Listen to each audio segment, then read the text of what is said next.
네, 여러분 안녕하세요. 주말 잘 보내셨나요?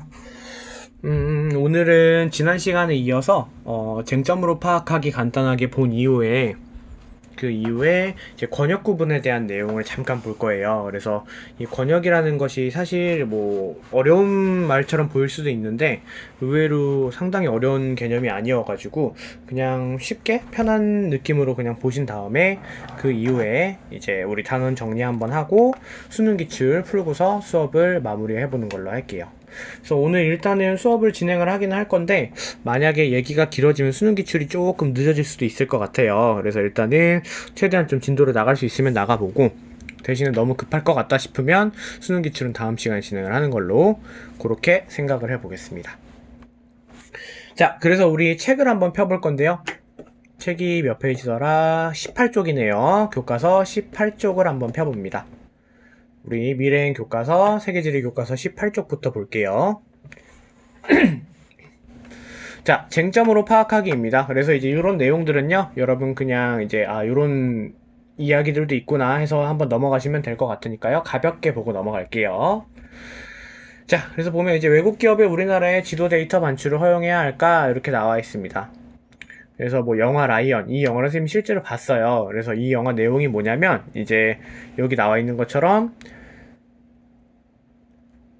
이렇게 약간 가족들이랑 떨어지게 돼요. 그래서 가족들이랑 떨어지고 난 이후에 되게 우리 가족은 어디에 살고 어디에 있을까?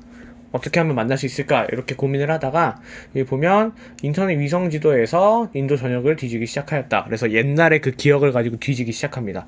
그래서 3년 만에 자신의 집을 찾았고 길을 잃은 뒤 25년 만에 고향을 방문해 치러는 말을 만났다. 그래서 이게 실화예요. 실화. 실제 사건. 그래서 어떻게 보면은 뭐겠어요? 이게 원격 탐사로 만든 이 지도에 관한 어떤 순기능이겠죠. 그래서 이런 거를 예를 들고 있는데요. 보면은 근데 이제 이런 좋은 면도 있는데 우리나라에서 과연 이게 실제로 좀 적합하냐? 이런 말이 있어요. 그래서 보면은 자료 1번 보시면 데이터 반출을 둘러싼 찬반 논쟁 이렇게 되어 있어요. 그래서 외국 반출을 법적으로 규제하는 것에 대해서는 일단은 찬성이 60.5%, 반대는 39.5%입니다. 그래서 뭐 우리나라 지도를 외국으로 반출하면은 외국 기업이 이거를 보고서 조금 더 적합하게 뭐 더 활발한 관심을 가질 수 있게 되니까 이런 부분에 대해서 진행을 하는 게 맞을 것 같다라고 얘기하는 사람이 이 정도 인원이 된다는 거고요. 그리고 이제 G사 하면은 여러분들 크게 알다시피 요거는 이제 구글이죠. 그래서 구글의 국내 전자지도 반출 요청 이렇게 되어 있는데 허가해야 한다, 허가해서는 안 된다 이런 비율이 되어 있네요. 그래서 허가해서는 안 된다는 아무래도 여러분들 아시겠지만 우리나라는 어떤 국가죠? 그렇죠. 분단 국가죠. 그래서 이러한 상황이 있다 보니까 요것 때문에 허가하면은 군사 안보에 영향이 된다. 뭐 이런 내용을 말하고 있는 것 같습니다.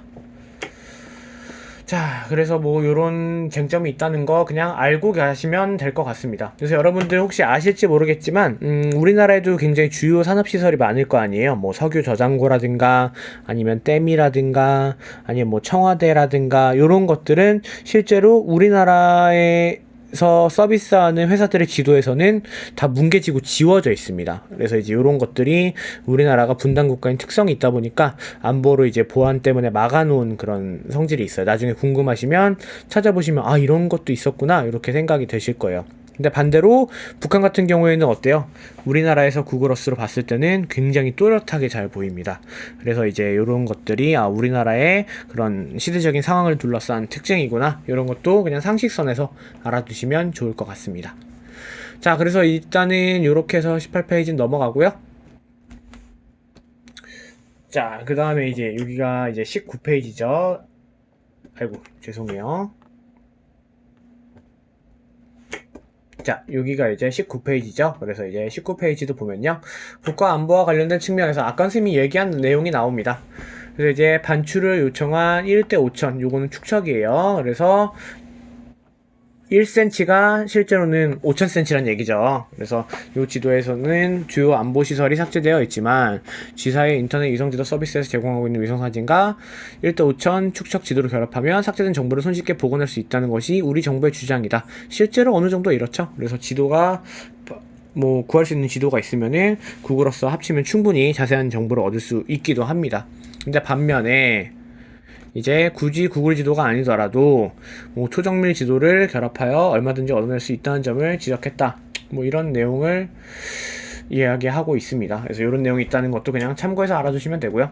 다만 이제 경제와 관련된 측면, 그래서 이제 이거는 결국에는 그거예요. 뭐 우리가 정보를 제공을 하면은 우리나라 정보를 기반으로 게임도 만들 수 있고 관광객들도 더 편하게 관광을 할 수 있는데, 이런 것들이 오히려 시대적인 착오가 있지 않나라고 얘기하는데, 선생님은 개인적으로 아직도 우리나라는 분단 국가이기 때문에 이런 부분에 대해서는 좀 어렵지만 이런 부분에 대해서는 제재를 해야 되는 게 아닐까, 이렇게 생각을 하고 있습니다. 그래서 여러분들이 생각하고 계신 의견을 간단하게 게재를 해보시면 좋을 것 같습니다.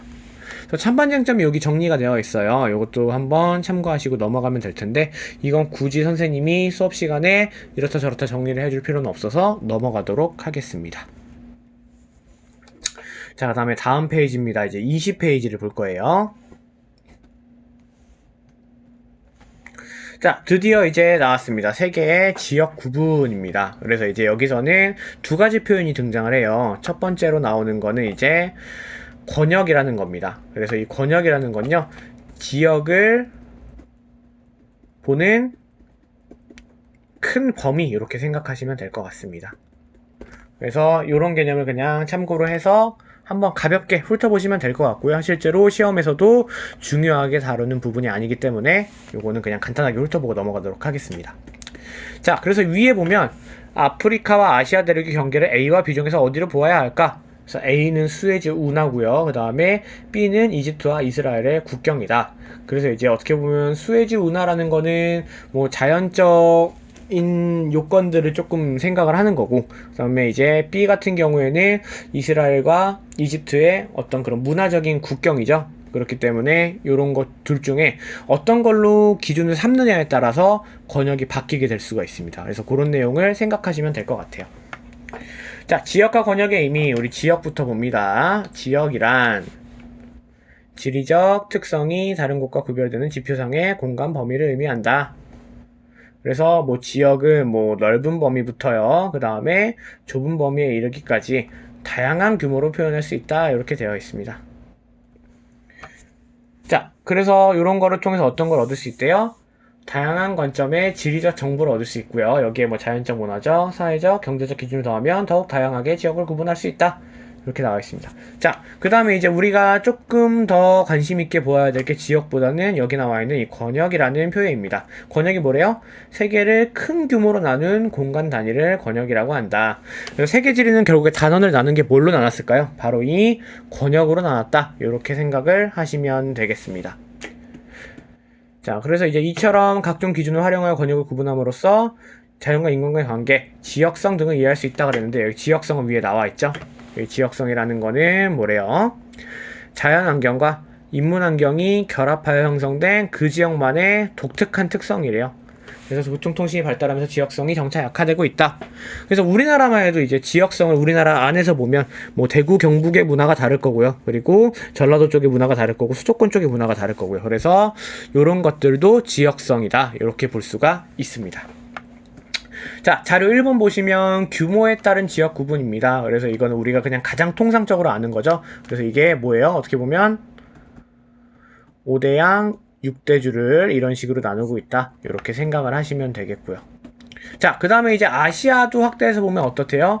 우리가 일본이랑 중국과 우리나라가 있는 동아시아 있고요. 그 다음에 뭐 라오스, 베트남, 미얀마, 캄보디아, 그 다음에 어디 있어요? 타이, 이렇게 동남아도 있고요. 인도네시아도 있고, 그 다음에 남부아시아, 인도, 뭐 파키스탄, 스리랑카 이런 데 있고요. 그 다음에 중앙아시아, 무슨 스탄 있죠? 카자흐스탄, 키르기즈스탄, 뭐 이런 곳들이 있고요. 그 다음에 서남아시아, 여기는 이제 중동이라고 우리가 부르는 곳들이죠. 그래서 이런 곳들이 있습니다. 그래서 이런 것들은 그냥 나중에 여러분들 백지도 훈련을 통해서 좀 많이 해보게 될 거고요. 나중에 시간을 나면 선생님이 백지도를 한번 권역별로 정리를 해줄 테니까 이것도 추후에 오프라인 계약을 하면 참고를 할 수 있게 그렇게 진행을 하도록 하겠습니다. 자, 그 다음에 또 옆 페이지로 넘어갑니다. 굉장히 금방금방 넘어가고 있죠. 자, 그 다음 세계 권역 구분의 지표, 이렇게 되어 있습니다. 그래서 권역으로 구분하는 기준이 되는 지표가 크게 뭐뭐가 있대요. 진한 글씨가 이 구분한 지표가 됩니다. 첫 번째 자연 쪽입니다. 그래서 이제 수륙, 물이나 육지의 분포, 지형, 기후, 식생 등 자연환경과 관련된 요소이다. 그다음 두 번째 뭐래요? 문화적 요소입니다. 그래서 요거는 말 그대로 인문적인 것들이죠. 종교, 언어, 인종, 민족 등의 문화적 특색과 뭐 제도, 정치, 가치관 이런 것들이 포함된 요소들이다. 그 다음에 3번 이거는 기능적 요소입니다. 그래서 이제 중심이 되는 핵심지와 그 다음에 배후지 이렇게 되어 있습니다. 그래서 이거는 말 그대로 약간 이런 거예요. 어떤 A 지역이 있다 그러면은 요 A 지역이 중심 지역이 되는 거고요. 그 주변 지역들이 A 지역에 영향을 받는 중심지가 되는 것들입니다. 그래서 이런 것들을 기능 지역이다 묶어서 이렇게 보시면 되겠습니다. 자, 그 다음에 네 번째 역사적 요소도 있대요. 그래서 이런 거는 어떻게 보면은 뭐예요? 살짝 문화적 요소에 포함될 수도 있겠죠. 그래서 비슷한 포함이 되는 개념이라고 생각을 하시면 되고요. 그다음 여러분 이제 요 다음으로 중요한 게 점이지대라는 내용입니다. 점이지대. 여기 설명에 나와있죠. 인접한 두 지형의 특성이 함께 섞여서 나타난다. 그래서 쉽게 말하면 뭐예요? A 성격, B 성격 같이 있는 데니까 여기는 A 교집합 B가 되겠죠. 그래서 이런 것들을 점이지역이라 생각하시면 되고요. 우리가 어떤 권역을 나눌 때 칼처럼 딱 잘라서 나눌 수 있을까요? 당연히 서로 교류를 하기 때문에 인접한 지역들에서는 서로 이런 것들이 혼합되어 나타납니다. 뭐 세계의 특성뿐만 아니라 우리나라를 예로 들어도 뭐 강원도와 예를 들어서 뭐 경상도가 붙어 있다 그러면은 강원도 태백이라 그래도 여기는 약간 경상도 사투리가 좀 나타나는 특징이 있어요. 그래서 이런 게 뭐 언어에도 영향을 미치고요. 그 다음에 뭐 종교라든가 뭐 정치, 사회 전반적으로 영향을 미칠 수 있기 때문에 이런 것들도 여러분들이 참고로 알아두시면 되겠습니다.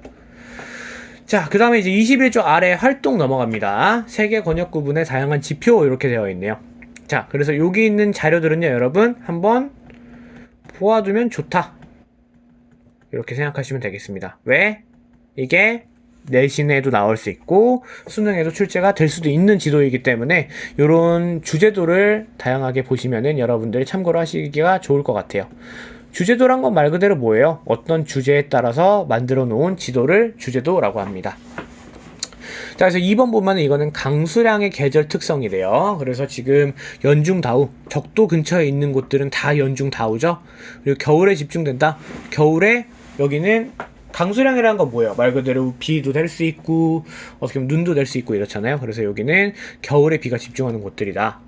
자, 그리고 봄, 여름에 많은 강우. 그래서 이거는 나중에 배우겠지만 서한해양성 기후 뭐 이런 것들이 있어요. 그 다음에 연중소우 이거는 사막이나 건조 지역이 되겠죠. 그 다음 여름에 집중이 되는 곳들. 그래서 우리나라 같은 어떤 계절풍 지역도 이런 곳에 속할 수가 있겠습니다. 그 다음에 가을, 겨울에 많은 강우 이런 지역들이 있대요. 그래서 참고로 알아두시면 되겠습니다. 자, 그 다음 3번입니다. 돼지고기 선호 및 금기 이렇게 되어 있는데요. 선호. 우리 돼지고기 굉장히 좋아하죠. 그래서 삼겹살이 어떻게 보면은 외국에서도 굉장히 평가가 좋고요. 갑자기 먹고 싶네요. 자, 그리고 돼지고기 소비가 적은 지역이라서 이쪽 지역은 그냥 식습관적으로 돼지를 많이 먹지 않고요. 금기하는 지역은 보면요, 여러분 이거는 쉽게 보면 뭐예요? 여기 있는 권역들은 그렇죠. 이슬람 문화권이라고 생각을 하시면 됩니다. 자, 그 다음 자료 4번입니다. 국가별 1인당 국내 총생산. 이거는 말 그대로 뭐예요? 1인당 GDP라는 거는 총 GDP가 있겠죠. 총 GDP분의 어떻게 나눈 거예요? 인구수로 나눈 거겠죠? 그래서 총 GDP가 많아도 인구가 많으면 1인당 GDP는 줄어들 거고요. 반대로 총 GDP가 적어도 인구수가 상대적으로 훨씬 적다면 1인당 GDP는 늘어날 수도 있겠죠. 그래서 이제 n분의 1이다 이렇게 생각을 하시면 되겠습니다. 그래서 우리나라 같은 경우에 어때요? 지금 3만 달러 이상이 제일 상위 국가들인데 제법 선진국들과 어깨를 나란히 하고 있죠. 그래서 우리나라도 뭐 G20이다 이런 거 참여하고 있죠. 이런 거 생각하셔서 우리나라가 선진국이라 생각하시면 되고요. 그리고 실제로도 요번에 코로나 사태 이후에 우리나라의 위상이 상당히 올라갔죠. 그래서 의료기술도 선진화가 되어 있고 방역 시스템도 굉장히 좋고 그 다음에 이런 방역 물품들도 굉장히 품질이 좋기 때문에 이런 부분들에서도 이 나라가 굉장히 선진국답게 이런 사회 기반적인 시설들이나 제도들이 잘 갖춰져 있구나. 그래서 여러분들은 우리나라를 자랑스럽게 생각하셔도 되지 않을까 싶습니다. 그래서 뭐 보통 뭐라 그래요? 뭐 주모 이래갖고 뭐 국뽕에 취한다 막 이런 얘기 하죠. 그래서 이런 내용들이 있다 생각을 하시면 되겠습니다. 자, 그 다음에 자료 5번 보시면요. 세계 권역 구분의 지표 조사하기 이렇게 되어 있는데요. 지표의 특징이 비슷한 것끼리 분류해보자. 그래서 이거는 나중에 오프라인 수업을 하면은 다양한 권역 구분에 대해서도 함께 살펴보도록 하겠습니다. 자, 넘어갑니다. 22페이지입니다. 자, 세계의 다양한 권역 구분입니다. 그래서 학습 목표 보니까 다양한 권역 구분 사례를 비교 분석하여 각각의 특징과 장단점을 평가할 수 있다. 그래서 보면요. 권역을 구분하는 기준은 방법은 다양하다. 일반적인 거 아까 우리 앞에서 지도에서 봤었죠? 대륙을 중심으로 구분하는 것이다. 이걸 뭐라 그래요? 아시아, 유럽, 아프리카, 오세아니아, 아메리카, 그 다음에 남극 이렇게 해가지고 6대주로 구분하는 거고요. 그 다음에 이러한 구분 방법은 총체적인 지리 정보를 파악할 때, 그래서 필요에 따라서 대륙을 작은 지역으로 세밀하게도 구분할 수 있다. 또한 세계의 권역을 문화 정치와 같은 인문적 요소에 따라 구분하기도 하는데 어떤 지표를 중요시하는가에 따라 달라질 수 있다 이렇게 되어 있죠. 이건 당연한 얘기이기 때문에 넘어갑니다. 자, 최근에는 지구적 쟁점을 중심으로 나누고 있다. 그래서 요게 세계 시민으로서의 안목을 키울 수 있는 장점이 있다. 결국 이게 뭐예요?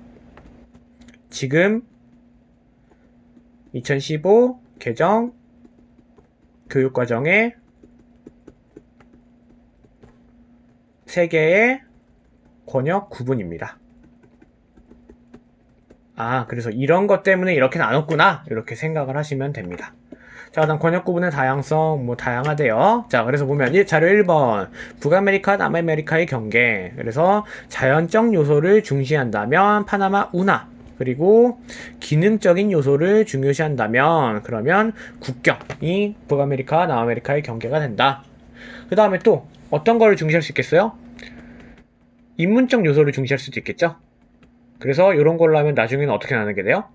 앵글로랑 라틴으로 나누기도 합니다. 그래서 이렇게 기준에 따라서 굉장히 다양하게 나눌 수가 있구나 이런 거를 생각을 하시면 되겠습니다. 자, 그래서 방금 얘기한 게 여기 나와 있어요. 문화적 지역 구분입니다. 그래서 앵글로랑 라틴이랑 이렇게 나누기도 하죠. 그래서 이럴 때는 이제 멕시코 국경이 앵글로 아메리카와 라틴 아메리카를 나누는 구분이 됩니다. 그래서 앵글로 같은 경우에는 이거 기본적으로 영어도 많이 쓰고 있죠. 그리고 여기는 라틴 아메리카는 에스파냐 또는 포르투갈어를 많이 사용하고 있죠. 이게 과거에 식민지 시대 때 산물이기도 합니다. 자, 근데 이제 여기 특징 보니까 뭐예요? 서로 연결이 되어 있다. 그래서 명료하게 구분하는 것은 사실상 불가능하다. 왜? 어떤 지역 때문에? 점이 지역 때문에 불가능하다. 이런 얘기입니다. 그래서 여기 또 볼까요? 뭐 북극 문화권 있고요. 슬라브 문화권, 요거는 이제 러시아나 아니면 이런 북방의 그런 문화권에 해당하고요. 그 다음 동아시아 문화권 우리가 속해 있고요. 건조 문화권 요거는 말 그대로 뭐 이집트라든가 알제리라든가 수단이라든가 뭐 요런 이제 중동 지역과 북부아프리카를 묶은 거고요. 그 다음에 유럽 문화권이 있고요. 그 다음 남부아시아, 동남아. 자, 그 다음에 이제 자료 3번을 보시면 여러 지표를 활용한 권역 구분의 사례 이렇게 나와 있습니다. 그래서 지금 우리 교과서가 구분된 거와는 다르지만 뭐 이런 식으로 구분을 하기도 한다. 그러니까 결론은 뭐예요? 여러 지표를 활용하기 때문에 귀에 걸면 귀걸이, 코에 걸면 코걸이 이렇게 다양하게 나눌 수 있다. 뭐 요딴 얘기를 하고 있습니다. 자, 그래서 또 넘어갑니다. 22페이지 다 봤고요. 자, 23페이지 활동 다양한 지표에 의한 세계의 권역 구분 자료 4번 또 있네요.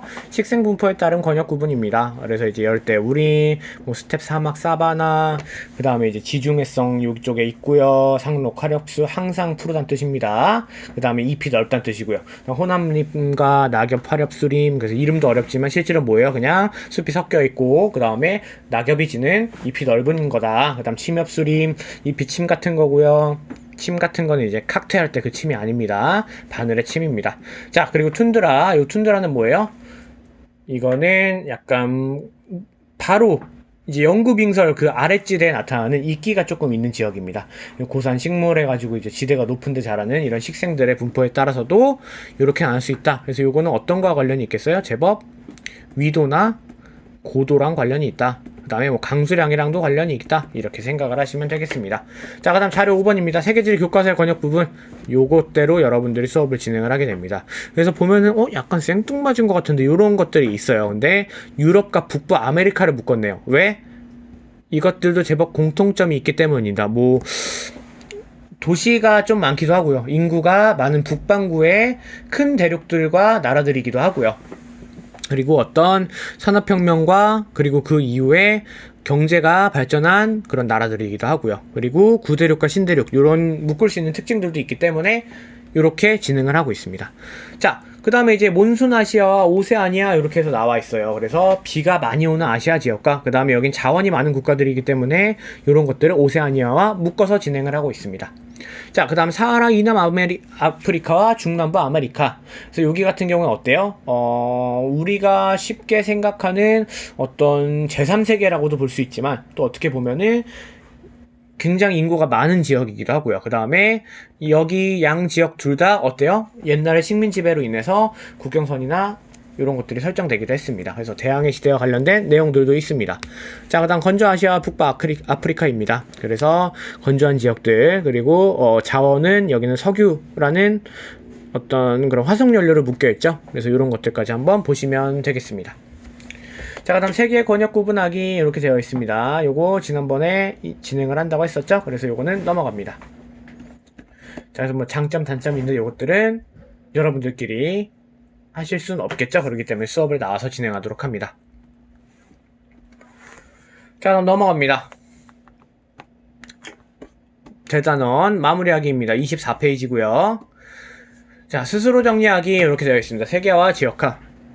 1번 봅니다. 전 세계적으로 국경을 넘어 상호 교류와 영향이 확대되는 현상. 이거 뭐예요?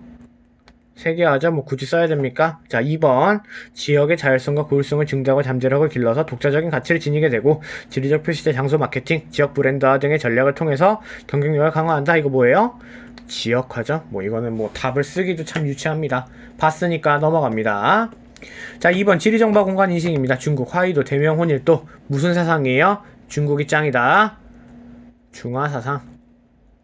자, 그 다음에 4번 조선 후기 실학자 최한기, 김정호가 목판본으로 제작해서 중국 중심의 세계관을 극복했다. 그래서 동반구와 서반구로 나눠져 있죠. 이거는 지구 전후도였죠. 여러분 기억하셔야 됩니다. 자, 그 다음 바빌로니아 점토판 지도 현존하는 가장 오래된 세계 지도고요. 그 다음에 이거는 뭐예요? 경의선 개념과 투영법. 요거 하면 뭐 나와야 돼요?